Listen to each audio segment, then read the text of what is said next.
Roman soldiers used various different styles of body armor throughout the ages, and they evolved as tactics, metallurgy, and technology improved. In the early days of the Roman kingdom, their soldiers used Greek style, almost hoplite reminiscent armor with a one piece bronze cuirass called lorica musculata.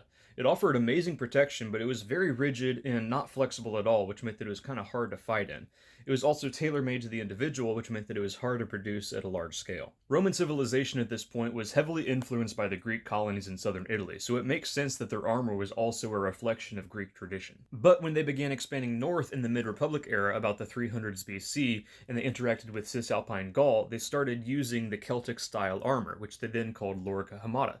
We would call it chainmail or ringmail. Lorica Hamata was amazingly flexible and it offered great protection against slashing weapons, but since it was so flexible, it wasn't as good against piercing weapons, and there was almost no protection from blunt force trauma. About that same time, Lorica Squamata came into use, that was scale mail, and it was even better than Lorica Hamata. It had the same flexibility while still offering protection against piercing and blunt force trauma. That being said, Lorica Squamata was far more difficult to make and maintain than Lorica Hamata, so it became kind of reserved for standard bearers, officers, and cavalry, essentially the VIPs. It was not until late into the 1st century BC that the most iconic Roman armor, Lorica segmentata, came into use. About that point, Augustus was finishing up his reforms of the Roman military, and he recognized the need for better protection against German weaponry and tactics, and so Lorica segmentata was developed. Its overlapping plates and bands allowed it to remain flexible while still offering excellent protection.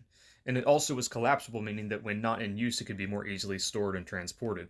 But Lorica segmentata never fully replaced Lorica hamata, and Lorica squamata even continued to be used.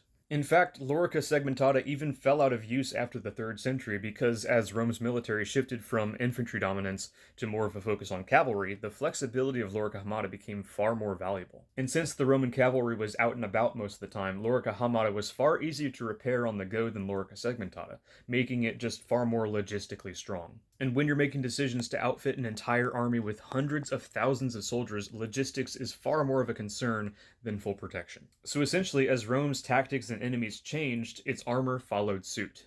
No pun intended.